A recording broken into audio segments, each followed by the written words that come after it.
Bueno, eh, buenas tardes. Me alegra ver tantas caras conocidas por acá. Veo pues que han estado bastante activos también en esos 3 días de capacitación sobre cómo cuidar a nuestros pacientes y cómo cuidarnos a nosotros mismos. Bueno, para los que no me conocen, mi nombre es Claudia Ramos, yo soy médica, psiquiatra de la Universidad de Antioquia y trabajo como médica investigadora en el grupo de neurociencias de la universidad. Siguiente. Bueno, entonces, antes de hablarles como de cuidados al cuidador, quiero mencionarles algunas cosas importantes sobre la parte de la legislación que es necesario tener en cuenta para entender que tanto los pacientes como nosotros en nuestra calidad de cuidadores tenemos derecho a tener una vida saludable, no solamente a nivel físico, sino también mental. Por ejemplo, en el ámbito internacional tenemos la Declaración de los Derechos Humanos, que nos habla en el artículo 25 de que toda persona tiene derecho a un nivel de vida adecuado que le asegure así como a su familia, la salud y el bienestar, y en especial la alimentación, el vestido, la vivienda, la asistencia médica y los servicios sociales necesarios, y tiene asimismo derecho a los seguros en caso de desempleo, enfermedad, invalidez, viudez, vejez y otros casos de pérdida de sus medios de subsistencia por circunstancias independientes de su voluntad. Entonces, eso es de la parte de la Declaración Internacional de Derechos Humanos. Por otro lado, nosotros, Colombia, ha firmado el Pacto Internacional de Derechos Económicos, Sociales y Culturales, donde en el artículo 12 de ese pacto se determinó que los estados partes reconocen el derecho de toda persona al disfrute del más alto nivel posible de salud física y mental, adoptando medidas para garantizar la efectividad de este derecho. Siguiente. Bueno, por otro lado, a nivel nacional, tenemos la Constitución, ¿sí? En nuestra Constitución, que en los artículos 13, 47 y 86 habla también de garantías para la salud de todos los colombianos. Por ejemplo, el artículo 13 dice que el Estado promoverá las condiciones para que la igualdad sea real y efectiva y adoptará medidas en favor de grupos discriminados o marginados, como las personas, por ejemplo, en situación de discapacidad, que es el caso de los pacientes con demencia. El Estado protegerá especialmente a aquellas personas que por su condición económica, física o mental se encuentran en circunstancias de debilidad manifiesta y sancionará los abusos o maltratos que contra ellas se cometan. Por otro lado, el artículo 47 dice que el Estado adelantará una política de previsión, rehabilitación e integración social para los disminuidos físicos, sensoriales y psíquicos a quienes se prestará la atención especializada que requieran. Y el artículo 86 menciona: toda persona tendrá acción de tutela para reclamar ante los jueces en todo momento y lugar, mediante un procedimiento preferente y sumario por sí misma o por quien actúe en su nombre, en este caso podrían ser los cuidadores o algún otro familiar, la protección inmediata de sus derechos constitucionales fundamentales, cuando quiera que esos resulten vulnerados o amenazados por la acción o la omisión de cualquier autoridad pública. Siguiente. También tenemos más recientemente la ley 1617 de 2013, que fue muy importante porque garantiza que todos tengamos salud mental de una manera muy integral. Y me gusta mucho la ley 1413 de 2010 porque es muy interesante, porque es esa gran ley en el país que empieza a estudiar la relevancia que tiene el cuidado informal, sobre todo el cuidado impartido por mujeres, en la economía a nivel nacional, como esa labor que no ha sido reconocida desde el punto de vista económico, pues es la que permite también que nuestro país fluya, que salga adelante, y que hay que empezarle a darle un lugar desde el punto de vista de políticas de salud pública. Siguiente. Bueno, entonces, ¿por qué es importante hablar, sí, de cuidar al que cuida? Es importante hablar de este tema porque ya se sabe que el ser cuidador de un paciente es una labor bastante ardua y que demanda mucho desde la parte física y mental del individuo. Por ejemplo, en España se vio en un estudio titulado El apoyo a cuidadores de familiares mayores dependientes en el hogar, donde había también cuidadores de pacientes con demencia, que estos cuidadores tenían más problemas emocionales que cuidadores de otros pacientes. Por ejemplo, los cuidadores de pacientes con cáncer, que nosotros bien lo sabemos, los pacientes con cáncer pues algunos tipos de cáncer son muy agresivos y también es duro para un cuidador ver cómo el paciente que está cuidando cada vez se va deteriorando más, pero inclusive por encima de esos cuidadores tenían mayor prevalencia de demencia, mayor prevalencia de depresión los cuidadores de los pacientes con demencia. Y, por ejemplo, comparados con cuidadores de pacientes con enfermedades como el Parkinson, los cuidadores de los pacientes de enfermedades como el Alzheimer tenían más depresión y más ansiedad. Siguiente. Bueno, en Cali, ¿sí? Aquí en Colombia, se hizo un estudio en 2015 en el cual se comparó los cuidadores de demencia, ¿sí? Con controles sanos en cuanto a la salud mental. ¿Y qué se encontró? Se encontró algo similar a lo que encontraron también en España, que los cuidadores, ¿sí? De pacientes con demencia tienen mayores niveles de depresión. Siguiente.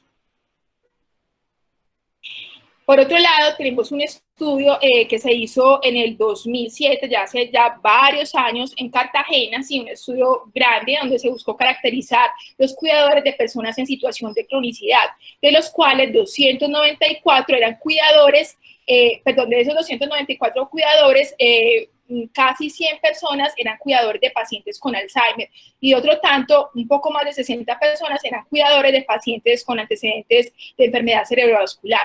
De esos cuidadores, 87% eran mujeres, ¿sí? O sea, seguimos viendo en nuestro país que la labor de cuidar es prevalentemente femenino. También 88% cuidaban desde el momento de diagnóstico, ¿sí? Que pues como lo podemos imaginar, mientras más va pasando el tiempo, se vuelve más y más difícil esa labor de cuidado.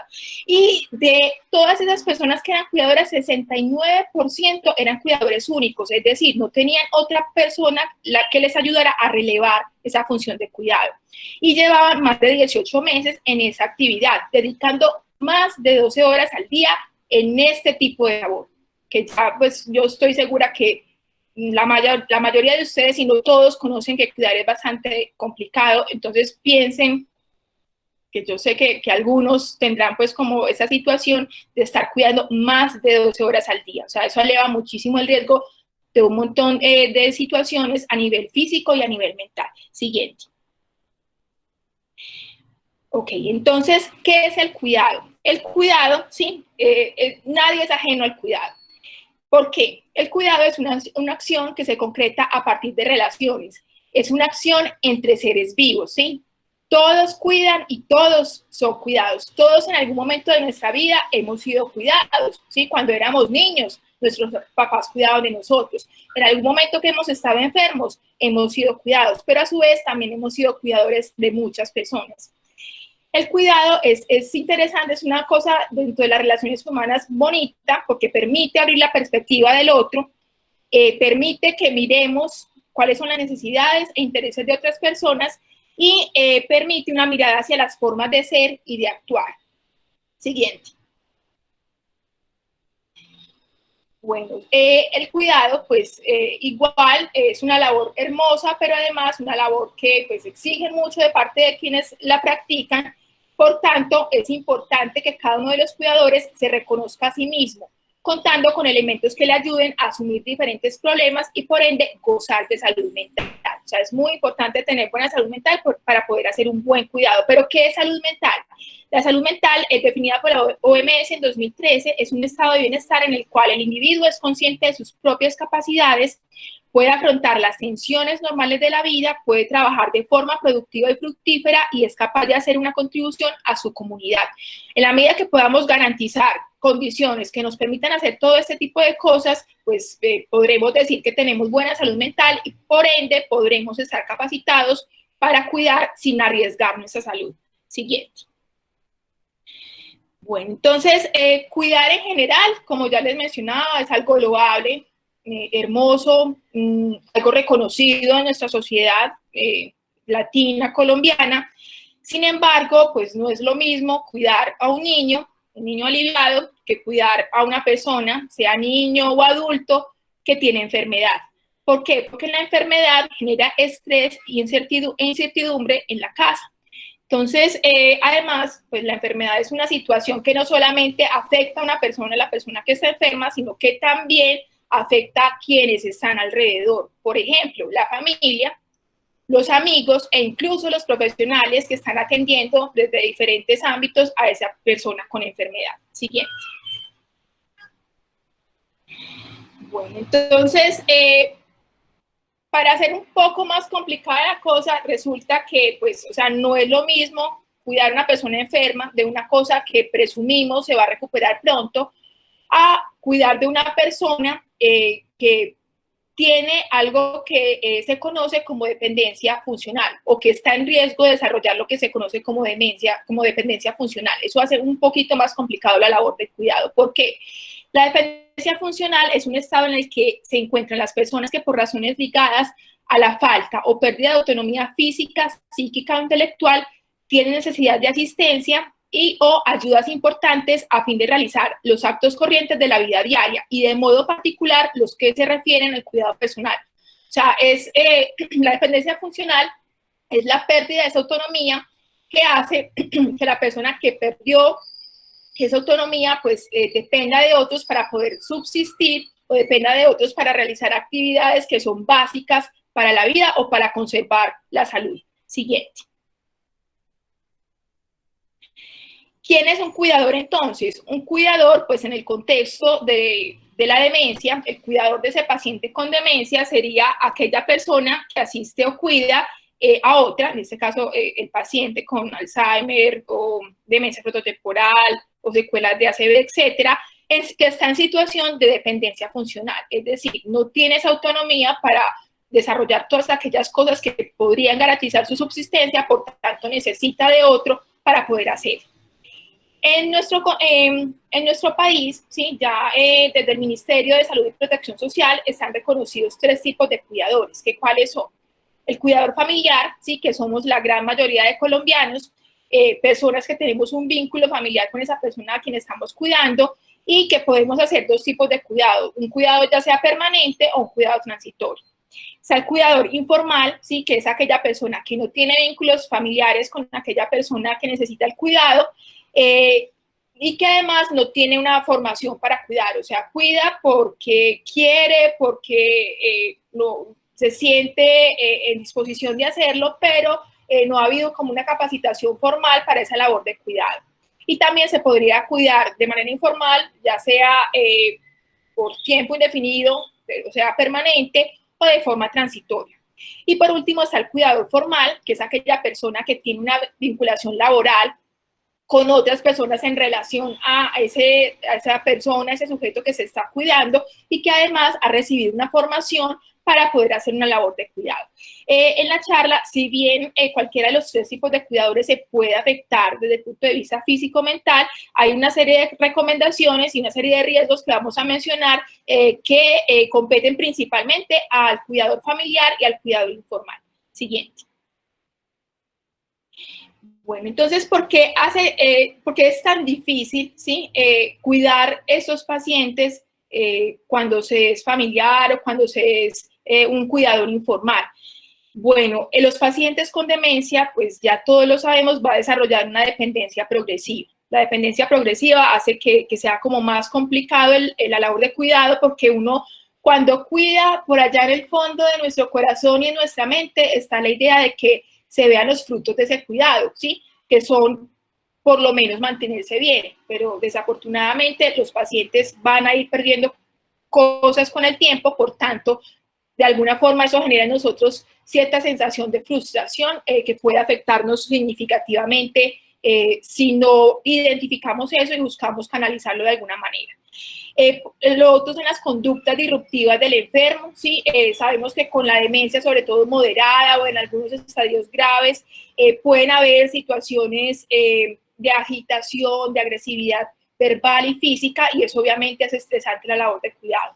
También está la restricción de la libertad que puede empezar a percibir el cuidador en la medida que va pasando el tiempo y va dejando cosas que hacían parte de su vida diaria.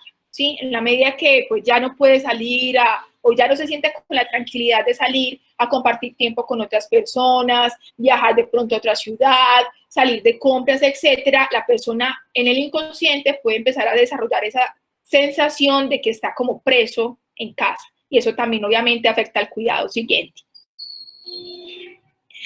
Bueno, por otro lado está la pérdida de estilos de vida anteriores, lo que les mencionaba ahorita, tenía una vida X con ciertas costumbres y de un momento a otro me toca dejar eso de lado para poder estar pendiente de la persona que está a mi cuidado.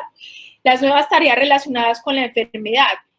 Yo recuerdo la historia de una persona cercana a mí que antes, pues en su vida no sabía qué era la cocina, pues no le había tocado cocinar, habían otras personas en la casa que se encargaban de ello, su mamá, por ejemplo, pero la mamá se enferma. Tiene una ACV, queda postrada en cama y eventualmente hace una demencia y pues le toca aprender a cocinar, ¿sí? Entonces esto, si uno bien a la larga lo puede ver como una ganancia, pues obviamente al principio, mientras uno está en ese proceso de adaptación, es una situación que también genera bastante angustia. Y la interrupción de tareas relacionadas con el ciclo vital. Yo, por ejemplo, estaba estudiando o trabajando o recién casada, mis hijos están pequeños, y súbitamente resulta que tengo que empezar a hacer esa labor de cuidado. También el hecho pues de interrumpir como estas cosas que hacen parte de mi ciclo vital, del momento etario en el que yo estoy, pues generan bastante angustia, bastante estrés y nos ponen en riesgo de desarrollar una enfermedad, ya sea física o mental. Siguiente. Bueno, entonces, ¿cuáles son las consecuencias de todos esos eventos estresantes o las posibles consecuencias? Porque podría no pasar nada, ¿sí? Sin embargo, pues en muchas situaciones lo que se ha visto en nuestro país, que eso es lo que refleja el informe del Ministerio de Salud y Protección Social, es que 80% de familias que ellos fueron a visitar y analizaron sus condiciones tenían dificultades emocionales serias. De esas familias, 65% de los familiares, ¿sí?, que hacían parte de esos hogares habían referido que tenían una merma significativa en la salud física y mental.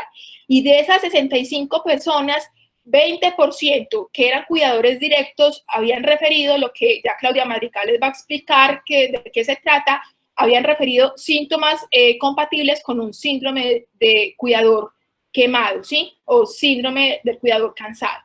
Siguiente. Entonces, como lo podemos ver, es una situación bastante compleja, grave, que es importante que todos analicemos por qué se da y qué podríamos hacer todos para que esta situación cambie y mejore. Entonces, a nivel de políticas de salud pública, pues está hace unos años trabajando, hace más o menos unos 5 años, trabajando una estrategia que se conoce como rehabilitación basada en la comunidad. Que es una estrategia de desarrollo socioeconómico e inclusión social para satisfacer necesidades básicas, crear oportunidades, desarrollar capacidades, apoyar y trabajar con las organizaciones de personas con discapacidad y grupos de apoyo, involucrar la participación intersectorial, promover el liderazgo y la participación de los gobiernos locales y aprovechar los sistemas legislativos, jurídicos y sociales del país. ¿Esto qué significa? Significa que todos podemos aportar, ¿sí? Entonces, ellos definen esa estrategia de rehabilitación basada en la comunidad como una pirámide en la cual la base son los hogares, ¿sí?, donde están las personas que son dependientes funcionales con sus cuidadores, donde pues sus familiares, no cuidadores, amigos, la comunidad en general está en la obligación de buscar estrategias para ayudarle a ese cuidador a hacer más fácil la labor de cuidado e incluso apoyar también esa labor de cuidado y hacer parte activa de lo que es el cuidar. En la parte del medio de esa pirámide estarían entonces las instituciones que están encargadas de garantizar que se tenga una salud de buena calidad, las IPS, las EPS, ¿sí? Ciertos comités sin ánimo de lucro algunos que pueden soportar y que pueden ayudar a que se mejore como la calidad de ese cuidado. Y por último, en la cúspide de esa pirámide está el gobierno, que está obligado a desarrollar políticas que permitan que estos otros dos niveles, el nivel basal y el intermedio, puedan hacer más fácil su labor. Siguiente. Bueno, entonces, eso a nivel como de país, a nivel global. Sin embargo, pues ustedes se estarán preguntando, pero yo soy cuidador directo, entonces, ¿qué puedo hacer para yo, fulanito de tal, cuidarme? Hay 6 cosas, ¿sí?, dentro de las cuales la primera es el autocuidado. Entonces, dentro del autocuidado, ¿qué se recomienda? Comer, que ya acabamos de tener la charla sobre nutrición bastante interesante, entonces tenemos muchas pautas que no solamente podríamos aplicar con el paciente, sino también en nosotros mismos, comer de manera sana, dormir entre 6, 7, máximo 8 horas al día. ¿De qué depende esa cantidad de horas? Depende de cada persona. Consultar en caso de sentirse enfermo, pedir ayuda, que a veces es bastante complicado. En muchas situaciones, en esa diada cuidador-paciente que se cuida, se muere primero el cuidador que el paciente. ¿Por qué? Porque se empiezan a ignorar ciertos síntomas que son como esa alarma que prende el cuerpo para decir, necesitas atención. Entonces es importante escuchar nuestro cuerpo, escucharlo a tiempo para evitar desgastarnos y pues no poder continuar con esa labor que con tanto amor hacemos de cuidado. Hay que hacer actividades que propendan por el desarrollo personal, ¿sí? Por ejemplo, aprender cosas que nos gusten. El cerebro agradece muchísimo esos conocimientos nuevos que adquirimos, activa zonas insospechadas y por tanto disminuye el riesgo de problemas como la demencia. Es importante establecer un proyecto de vida. Ahorita Elki mencionaba en la charla sobre el duelo, sí, que es importante pues nosotros pensarnos a futuro. O sea, es posible que no toda la vida estemos en función de cuidar, por tanto es necesario identificar qué cosas queremos hacer en 2, 5, 10 años. A mí me gusta mucho una estrategia que se llama mapa de sueños, que de hecho la aplico en mi vida, y es coger en un pedazo de cartón, cartulina, de manera gráfica, ilustrar qué es lo que yo quiero de aquí a 2 años, ¿sí? Ponerlo en mi habitación y todos los días mirar a ese mapa de sueños. Inconscientemente nuestro cerebro empieza a moverse en función de lograr esas cosas. Siguiente. Bueno, hay que hacer ejercicio, lo que también decía la doctora nutricionista respecto a actividad física, ¿sí? Que inclusive se puede hacer en la casa. El que tengamos que estar aquí en nuestros hogares no es un inconveniente para que podamos movernos. Bailar, pintar, conversar con amigos y leer, son otras cosas que también pues nos gustan a muchos. Hay otra serie de actividades que aquí no están que también disfrutamos y que es importante mantenerlas para poder conservar nuestra salud. Manejar el estrés de diferentes maneras, puede ser meditando, con ejercicios de respiración o hacer inclusive tiempos fuera cuando estamos demasiado angustiados, salir, caminar un rato y regresar ya con más tranquilidad, la mente más clara para poder resolver esas cosas que nos están robando la calma. Y por último, hacer uso de redes de apoyo. Si lo que ustedes están haciendo en este momento, todas estas más de 70 personas que tenemos conectadas, buscar informarse sobre lo que es el Alzheimer y otras demencias y qué hacer para cuidar y qué hacer para cuidarme, ayuda muchísimo a conservar la salud. Siguiente. Bueno, todo esto es importante porque, como les decía hace unas diapositivas, es necesario cuidarnos para poder seguir haciendo esa labor de la mejor manera. Peter Hoek, que es un escritor que ha hecho muchas cosas en su vida y que ahorita está dedicado como a labores de apoyo a población vulnerable como niños y mujeres, dice, si quieres apoyar a otros, primero tienes que mantenerte en pie. Para mantenernos en pie tenemos que cuidar de nosotros mismos. Muchas gracias. Seguimos entonces con Claudia Madrigal. Muy bueno.